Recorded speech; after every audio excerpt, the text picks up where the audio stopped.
आगे बढ़ेंगे। एक और बड़ी अपडेट है, लखनऊ में योगी कैबिनेट की बैठक खत्म हो गई है। ये महत्वपूर्ण कैबिनेट की बैठक अभी समाप्त होने की खबर आ रही है। खुद मुख्यमंत्री योगी आदित्यनाथ इसकी अध्यक्षता कर रहे थे और इसके सामने पेश किया गया ओबीसी आयोग की 350 पेजेस की रिपोर्ट को। यह खास बात है, इस कैबिनेट ने उस रिपोर्ट पर विचार किया है। हमें इंतजार है इस जानकारी का कि क्या इस कैबिनेट ने वो रिपोर्ट मंजूर कर ली है, उसके सारे सुझाव मान लिए हैं, ये देखना होगा।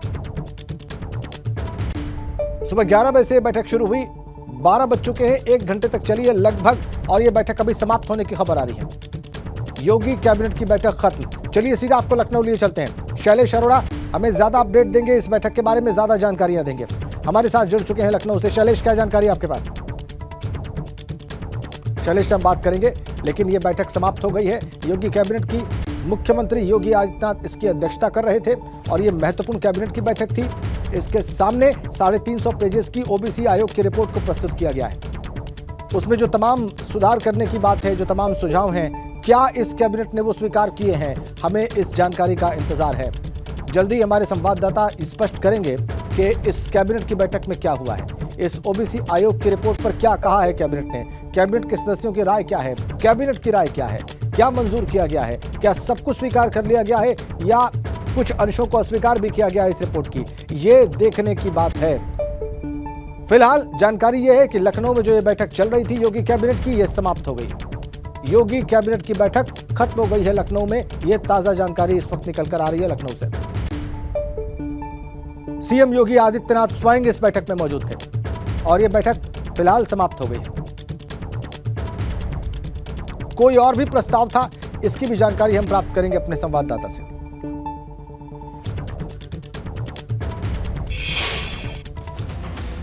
और आपको बताएं कि पिछड़ा वर्ग आयोग के अध्यक्ष रिटायर्ड जस्टिस राम अवतार सिंह ने बड़ा बयान दिया है। उन्होंने कहा है कि रैपिड सर्वे में अधिकतर जगहों पर गड़बड़ी हुई थी। ये बड़ा और महत्वपूर्ण बयान रिटायर्ड जस्टिस राम अवतार सिंह का, जो इस ओबीसी आयोग के चेयरमैन थे।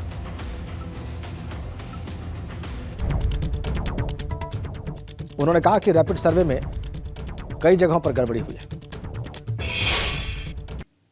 एक चीज़ आपसे जानना चाहेंगे कि ये जो रिपोर्ट थी, इसमें कुछ चीज़ें निकल के आ रही हैं, जैसे कई ऐसी सीटें थी जहाँ 30-30 साल से आरक्षण जो था वो बदला ही नहीं गया। हाँ, बस वो अब क्या मैं कह सकता हूँ, शासन में जो लोग थे उन्होंने क्या किया कुछ नहीं कहा जा सकता, क्योंकि ये कॉन्फिडेंशियल मामला है। एक तो ये है सबसे बड़ी बात कि जो रैपिड सर्वे हुआ है उसमें बहुत गलतियाँ हैं। रैपिड सर्वे की आम शिकायतें हैं, सभी जिलों से शिकायतें हैं, सभी नगर पालिकाओं से, नगर निगमों से शिकायतें हैं। और दूसरे जो है रोटेशन सिस्टम में गड़बड़ी हुई है, उसमें भी काफ़ी जनरल शिकायत थी। इसके अलावा सर आप लोगों ने, क्योंकि 350 पन्ने की रिपोर्ट है, तो कुछ सुझाव दिए होंगे, कुछ खामियां बताई होंगी, तो पहले सर खामियों पे बात करते हैं। किस तरह की चीज़ें आप लोगों ने आइडेंटिफाई? खामियां भी हैं, सुझाव भी दिए हैं, रिकमेंडेशंस भी की हैं हमने, लेकिन इस समय बताना ठीक नहीं है। सर कोई खास सुझाव जो आपने दिया हो इस पूरे मामले को लेकर? अब सुझाव तो बहुत लंबे चौड़े हैं, लेकिन इस समय बताना उचित नहीं है, बस यही कह सकता हूँ। सुझाव बहुत लिखा है हमने और पूरा डिटेल्स लिखा गया है, लेकिन अब शासन का मामला भी है, गोपनीयता के मामला भी है, इसमें ज़्यादा नहीं बताया जा सकता। तो ये थे हमारे साथ में राम अवतार सिंह जी, जिन्होंने बताया कि सबसे ज़्यादा जो गड़बड़ियाँ देखने को मिली वो मिली रैपिड सर्वे जो हुआ था उसमें। हालांकि अपनी रिपोर्ट में तमाम जो इससे जुड़ी खामियां थी वो भी बताई हैं, लेकिन बहुत से सुझाव, बहुत से रिकमेंडेशंस भी दिए हैं, जिससे आरक्षण की जो प्रक्रिया है वो पूरी तरह से पारदर्शी तरीके से हो, जिस पर कोई सवाल ना उठ सके और जिसके आधार पर आगे चुनाव कराया जा सके। कैमरा सहयोगी जितेंद्र के साथ शैलेश अरोड़ा, एबीपी गंगा, लखनऊ। एक बार फिर आपको बड़ी अपडेट दे दें, योगी कैबिनेट की बैठक लखनऊ में समाप्त हो गई है और खुद मुख्यमंत्री योगी आदित्यनाथ इसकी अध्यक्षता कर रहे थे। इसमें कई प्रस्ताव पर मुहर लगी है, यह जानकारी निकल कर आ रही है। थोड़ी देर में इस कैबिनेट की बैठक पर एक प्रेस कॉन्फ्रेंस को संबोधित करेंगे कैबिनेट के मंत्री और बताएंगे कि इस कैबिनेट के सामने कौन से प्रस्ताव थे जिनको मंजूर किया गया है। थोड़ी देर में प्रेस कॉन्फ्रेंस कैबिनेट बैठक पर, उसमें सब कुछ स्पष्ट हो जाएगा। इस आयोग की रिपोर्ट पर भी जो विचार हुआ है वो भी स्पष्ट होगा और जो दूसरे प्रस्ताव इस कैबिनेट के सामने थे मंजूर करने के लिए, उनके बारे में भी जानकारी निकलकर सामने आएगी, सार्वजनिक होगी। थोड़ी देर में प्रेस कॉन्फ्रेंस कैबिनेट की बैठक पर। बैठक समाप्त हो गई है। ये ताजा अपडेट।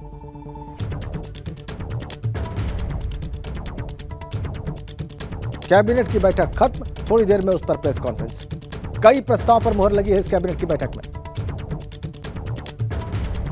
कई प्रस्ताव इस कैबिनेट ने मंजूर किए हैं। बैठक समाप्त होने की खबर।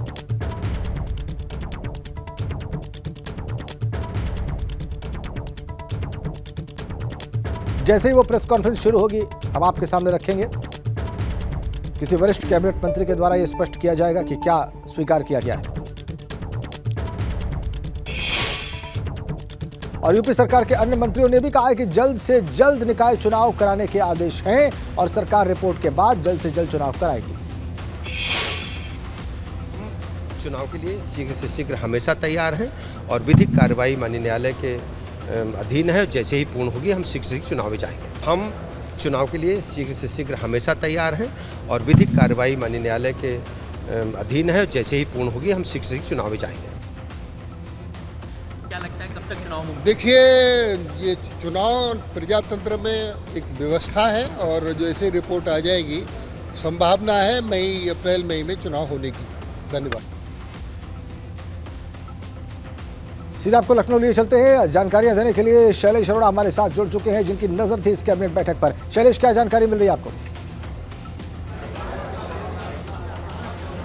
देखिए, करीब 1 घंटे तक ये कैबिनेट की बैठक चली थी और उसमें लगभग 1 दर्जन प्रस्ताव जो थे वो आज लाए गए। लेकिन जो सबसे ज्यादा निगाहें लोगों की टिकी थी वो थी जो ओबीसी कमीशन ने अपनी रिपोर्ट जमा की है उसको लेकर। अब तक हम बात करें तो शिक्षा मंत्री संदीप सिंह, खेल मंत्री गिरीश चंद्र यादव, ये लोग यहाँ से निकल चुके हैं बैठक के बाद, लेकिन कोई भी फिलहाल इस रिपोर्ट पर बात नहीं कर रहा। उसके पीछे एक बड़ी वजह है कि अभी कुछ देर में प्रेस कॉन्फ्रेंस होगी और संभवतः उसी बैठक में इसके बारे में जानकारी दी जाएगी, क्योंकि मामला कोर्ट में विचाराधीन भी है और इसकी वजह से रिपोर्ट कोर्ट में भी जानी, इसलिए बहुत ही कम लोग इस पर बात करने को तैयार हो रहे हैं। और दूसरी चीज, अगर बात करें बाकी जो फैसले हैं, तो देखिए उत्तर प्रदेश में खेल नीति को मंजूरी दे दी गई है। यह फैसला आज की इस बैठक में हो गया और खेल नीति के बाद अब उत्तर प्रदेश में एक खेल विकास प्राधिकरण होगा, मिनी स्टेडियम्स की स्थापना होगी। जो विकास प्राधिकरण खेल के लिए बनाया जाएगा वो जो खिलाड़ी हैं उनके प्रशिक्षण की वहाँ पर व्यवस्था की जाएगी, विदेशों से ट्रेनर्स लाने की व्यवस्था होगी। इस तरह की तमाम चीज़ें हैं। खुद खेल मंत्री गिरीश चंद्र यादव ने जानकारी दी। शिक्षा विभाग की अगर बात करें तो बेसिक शिक्षा विभाग का जो प्रस्ताव था, कक्षा 1 और 2 में एनसीईआरटी की किताबों से पढ़ाई कराने की सोर्सेज की माने, उस पर भी मंजूरी दे दी गई है। हालांकि इसमें एक चीज़ ये ज़रूर रखी गई है कि बाकी जो सरकारी स्कूल की किताबें हैं वो उत्तर प्रदेश में खुद ही वेंडर्स चुने जाते हैं, उनसे छपाई करवाई जाती है। लेकिन कक्षा 1 और 2 की जो किताबें होंगी, क्योंकि वो एनसीईआरटी का सिलेबस है और वक्त बहुत कम रह गया नए सत्र का, ऐसे में उन किताबों की जो खरीद है वो सीधे एनसीईआरटी से करने को लेकर भी आज की इस बैठक में चर्चा हुई और सोर्सेज की माने इस प्रस्ताव को भी मंजूरी दे दी गई। कुछ देर में इसका जो है वो पुष्टि भी कर दी जाएगी। ये 2 प्रस्ताव यानी खेल विभाग से जुड़ा, शिक्षा विभाग से जुड़ा, ये लाए गए। इसके अलावा पर्यटन विभाग से जुड़ा हुआ भी प्रस्ताव आज की बैठक में लाया गया, जिसमें जो हेरिटेज इमारतें हैं उनको किस तरह से, जैसे आपने देखा होगा कि राजस्थान है, वहां पर एक ट्रेंड चलता है कि लोग शाही शादियां करते हैं, जो पुरानी ऐतिहासिक इमारतें वहां पर जाकर, उस तरह का प्रस्ताव उत्तर प्रदेश में व्यवस्था करने के लिए सोर्सेज की माने आज लाया गया था। उसके ऊपर हालांकि पर्यटन मंत्री जो है वो अभी अंदर मौजूद है। तमाम जो मंत्री है, दोनों डिप्टी सीएम और तमाम जो कैबिनेट के मंत्री यानी अधिकतर जो इस बैठक में शामिल हुए थे वो फिलहाल मुख्यमंत्री के साथ में अभी मौजूद है हॉल के अंदर। कुछ और चीजों पर अभी चर्चा जारी है। कुछ मंत्रियों का निकलना शुरू हो गया है, जिनके विभाग के जो मुद्दे थे वो पूरे होने के बाद, जैसे खेल विभाग की हमने बात की, शिक्षा विभाग की बात की। लेकिन सबसे ज्यादा निगाहें आज यहाँ पर टिकी हुई हैं आयोग की रिपोर्ट को लेकर कि आयोग की इस रिपोर्ट को लेकर आखिर इस कैबिनेट में आज क्या चर्चा हुई, क्योंकि इस रिपोर्ट को अब सुप्रीम कोर्ट में ले जाया जाना है, सुप्रीम कोर्ट से अनुमति ली जानी है, जिसके बाद में निकाय चुनाव जो है वो कराए जा सकेंगे।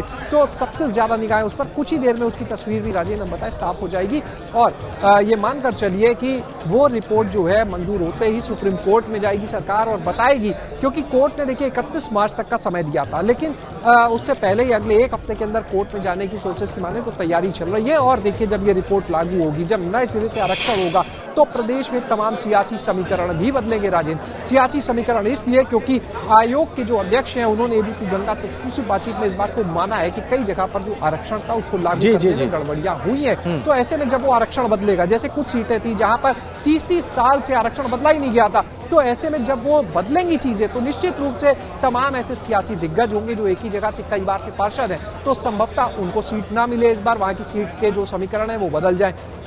इसी तरह से अगर बात करें तमाम ऐसे भी लोग होंगे जिनको राहत मिलेगी, क्योंकि इससे पहले अभी जब चुनाव ठीक कराने की बात बात है, चल आप रही सही थी, कह रहे हैं शैलेश की तो बहुत सारी उस चीजें नहीं हो सकती हैं और इसीलिए देखना बहुत दिलचस्प होगा कि इस रिपोर्ट में कहा क्या गया है और सरकार ने उस पर क्या स्वीकार किया है। फिलहाल के लिए बहुत धन्यवाद शैलेश, आप नजर बना के रखिए, क्योंकि आपने बताया कि लगभग 1 दर्जन प्रस्ताव मंजूर किए इस कैबिनेट ने, लेकिन सबसे महत्वपूर्ण यह है कि ओबीसी आयोग की रिपोर्ट उसके सामने थी।